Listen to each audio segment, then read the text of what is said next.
This is Startup Playbook, an All Turtles podcast series about startup founders and product teams tackling some of entrepreneurship's biggest challenges.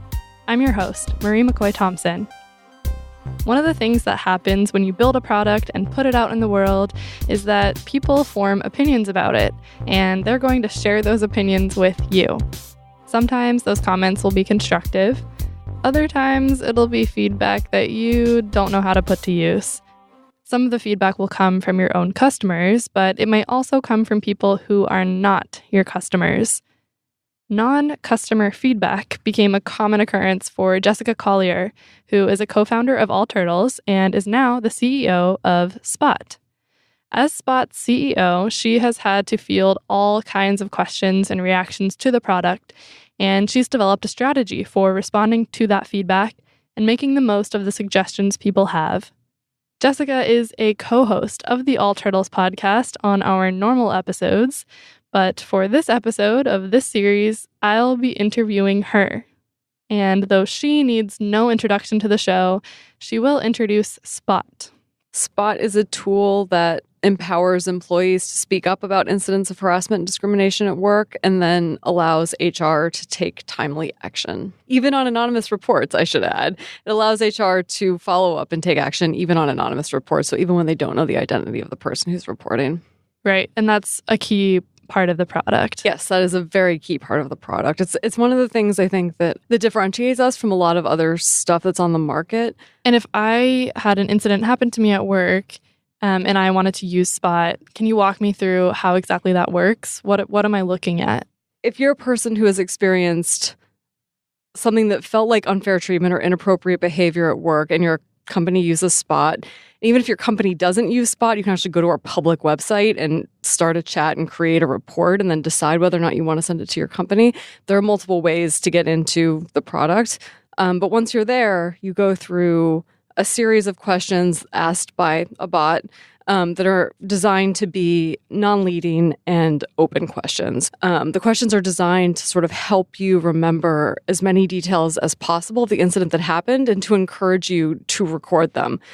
So the idea is that responses that you give will be much more detailed and hopefully much more accurate than they would be if you were sort of making a statement out loud to another person, for example. So after you go through all of those questions, you can kind of look at your responses and be like, okay, this feels right. I've got all of this down.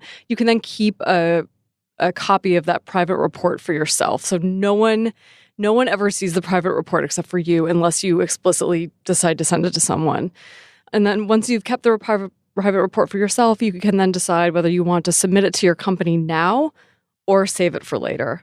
It can be a big decision to decide to submit a report. Like maybe it feels really good to talk through what happened, but it might be really scary to actually send that account to another person. So we let you sit on it, keep those reports for up to a year. We try not to keep them any longer than that because we don't want to be storing sensitive data on our servers for any longer than necessary.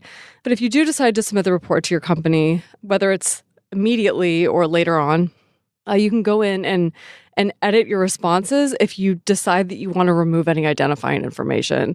So once you've done all of those edits and you're comfortable with what you're about to submit to HR, you can then send it off. On the other side, HR receives it and they're like, oh, hey, a new report. And they can read through it.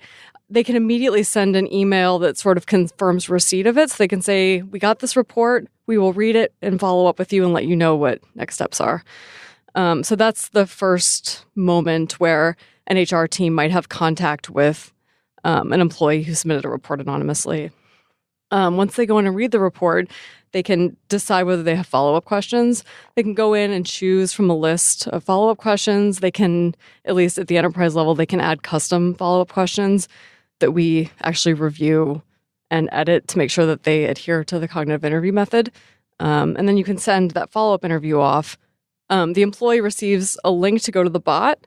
They run through the follow-up questions in the exact same way that they ran through the initial interview questions, and then they get the chance to edit those responses and then submit them to their company.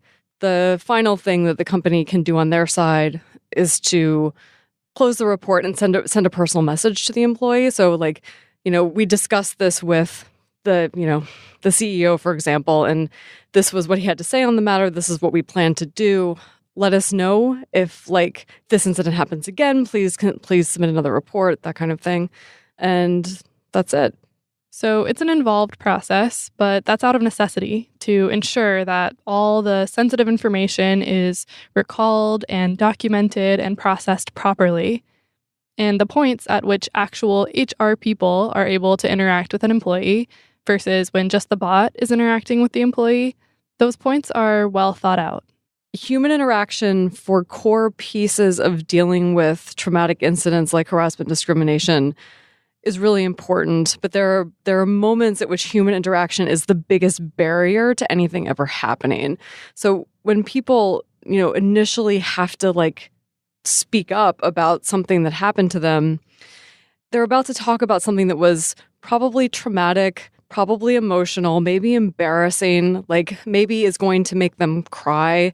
And you don't necessarily want to have to sit across a table or in a room or on a video call with another person while you're kind of recounting the details of what happened to you. One of the things we've tried to do is to take the human out of the equation at the points where like the humanness of the people on the other end are like the weakest part. So that's what Spot is. Let's get into the kind of feedback it's received. Initially, I wanted to talk to you about managing customer feedback, and you responded, which what I think is a much more interesting topic, which is how to respond to feedback from people who are not your customers.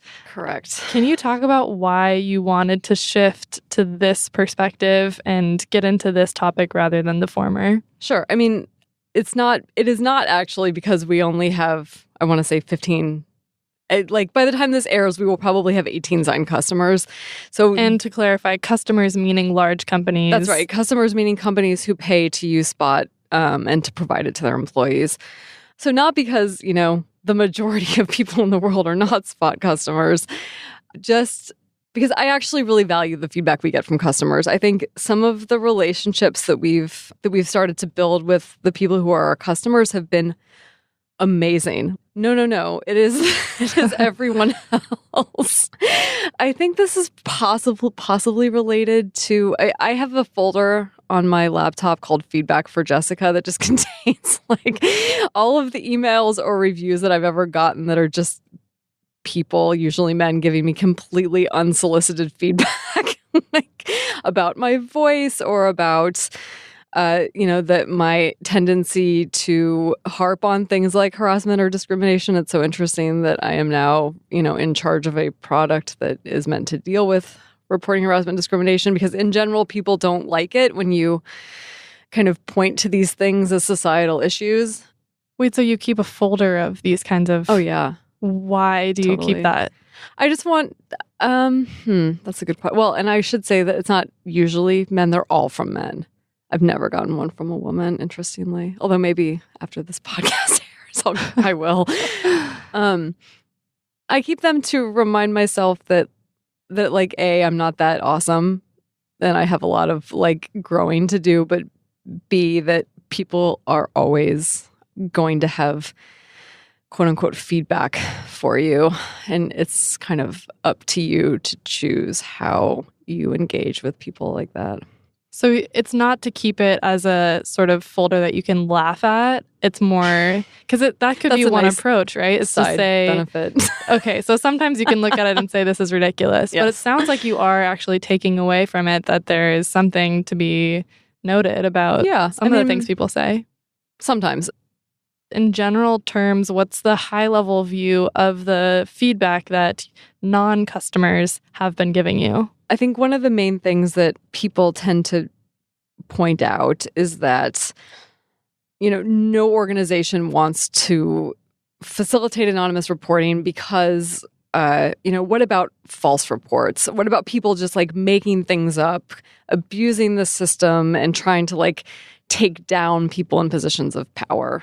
And I think it took me a while to concoct a calm response to this because I found it so infuriating in the beginning. And I think I find this very troubling in the media as well that we tend to focus a disproportionate amount of time and energy on stories where, there is some, like, the equivalent of false reporting, right? Somebody making up a story of harassment or discrimination, or falsely accusing someone of harassment or discrimination.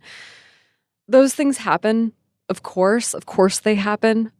What we know this. We know that statistically speaking, 75 to 90% of incidents of harassment and discrimination in the workplace are never reported. They're never discussed with anyone who is any position to do anything about them. So if you're going to be concerned about the tiny, tiny fraction or percentage of reports that are bound to come in that will be false, you're focusing on the wrong thing. Has there ever been an instance when someone who is not a customer is in person or over email giving you this kind of feedback and you hear what they're saying and it causes you to reevaluate the product and your approach? Like, is there any sort of outside feedback that has been helpful? I am very open to building something into the product so that, customers can have certainty that the people who are submitting reports, for example, are actual, like, verified employees of their companies. That seems like a no-brainer to me if it means that an HR team can feel like they're at liberty to take all reports seriously. That seems really important. As far as fake reports or people falsely accusing people of things, people lie sometimes. Like, there's no thing that we can build that's going to be able to guarantee that the person who's reporting is, quote unquote, telling the truth. And I think, again, it's asking the wrong question, right? Like, how do you encourage your employees to speak up about the things that actually are happening, rather than focusing all of your sort of fear on this phantom risk of someone lying about harassment or discrimination? I think if you actually encourage employees to speak up and cultivate a culture of trust, false accusations are far less likely to happen. Absolutely. That's sort of the backbone of your approach and what you've been doing. When you're getting this kind of feedback, whether, as you're saying, maybe some of it is helpful in the development of your thinking and a lot of it is maybe not. It's all unsolicited. Some of it is more helpful than others. Right. So you have a lot of unsolicited feedback when you are in the midst of trying to make your product be the best thing that it can be. How do you filter out what is good and bad? It seems like for you, you have a pretty clear demarcation between what you're going to take in and what you might dismiss. For other kinds of product founders who don't have that sense of clarity yet, or maybe they do have it and they are looking for a way to politely dismiss things, how do you actually go about managing that kind of feedback? I've definitely learned to be polite and diplomatic. I think the other thing that I've realized is that with so much of this type of feedback, it's all about, like, entrenched societal norms and biases. And as much as I hate to admit this, like, coming off as the angry feminist is unlikely to make any progress in terms of changing people's minds about things. That is very hard for me to admit. It, like, makes me really mad that I'm saying that right now. But if I actually care about making a dent in this problem, I need to learn how to talk people through the very sort of common misconceptions around, like, how harassment and discrimination even works in the workplace. Like most people just do not know that somewhere between 75 and 90% of incidents go completely unreported. Right? And that a huge chunk of those, the person who experiences them never tells anybody. And a lot of the reason that people don't come forward is because they fear not being believed. Like, they fear that even if they do say something, their company is not going to respond. They fear retaliation, right? There's all of these fearful situations that contribute to just, like, derailing, people's professional development. I think about that all the time. Like I think there's like definitely a productivity argument to be made, but like one of the real individual impacts of being in a toxic workplace or a place where you're harassed or you're discriminated against is just that you're not going to develop professionally in the same way that you would in a healthier workplace. That is so unfair to the people who are experiencing that. If we're ever going to acknowledge what a huge loss that is to so many people doing so many different kinds of work, we're going to have to talk through all of the kind of like misguided assumptions that people hold that keep us from making progress. So to sort of zoom out a bit from what Spot is doing specifically and a broader picture of all different kinds of products that people work on and receive feedback about, it sounds like you, in any capacity of whatever you're building, you're going to have a deep well of knowledge of your own product, and you're going to be encountering a lot of people who are not as educated about that topic as you are.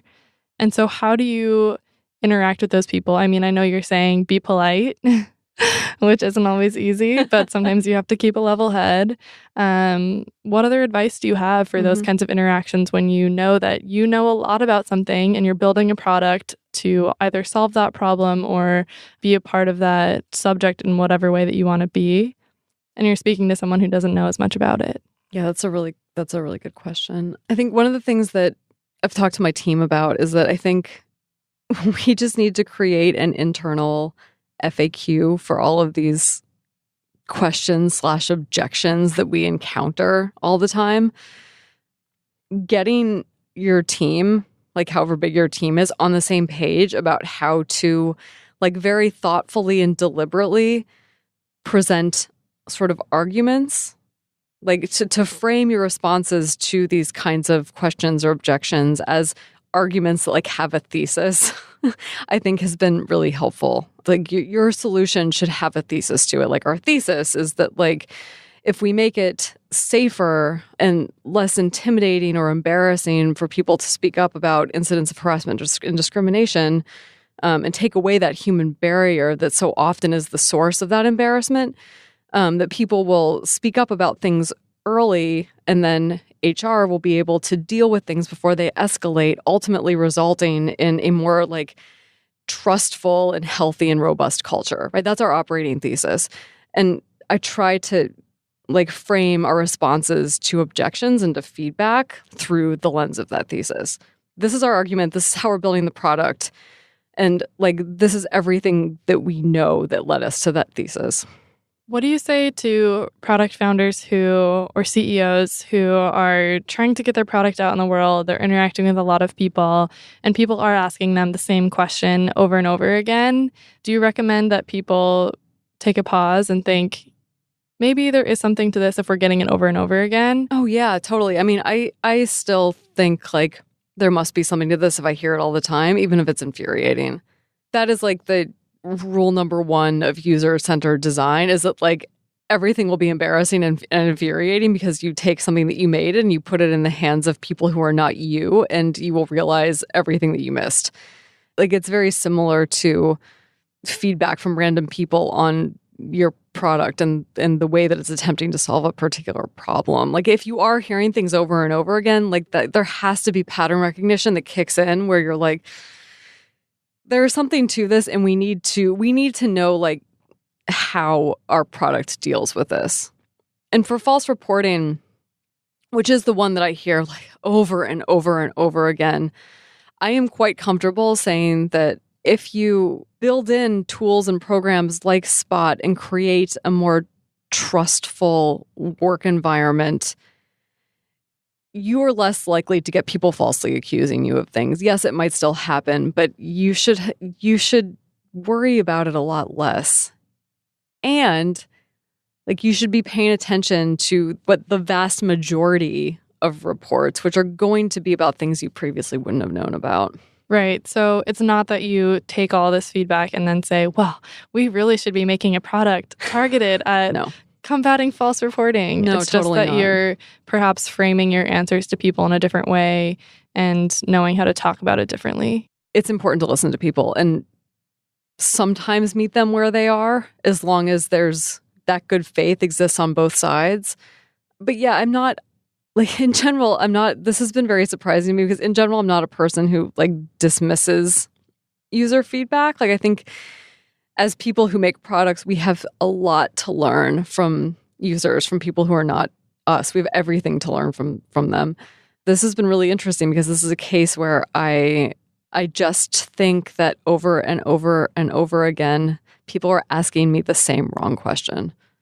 I think that's so interesting. That's why I wanted to talk to you about it, because it is, I think, a somewhat unique case of that, and that you're in a position where you're getting the same thing over and over again.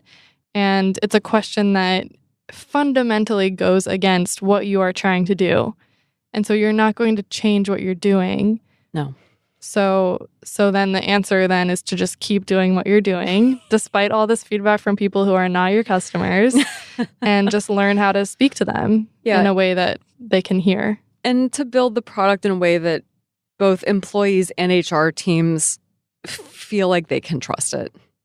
The trust element is important. And when it comes to things like false reporting and fake accusations, they're all trust questions. So that's sort of what it all comes down to. Yeah.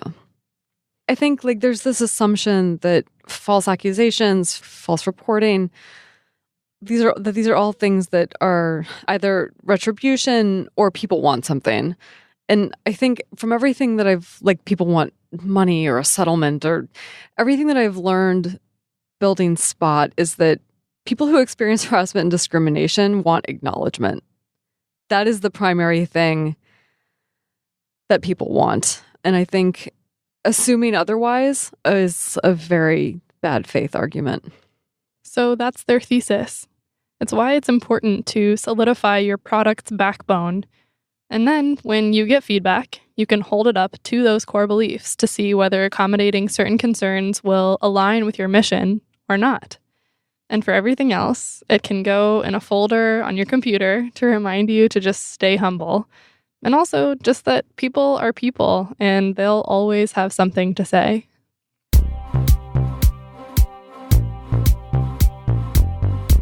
This episode is a production of the All Turtles worldwide media empire.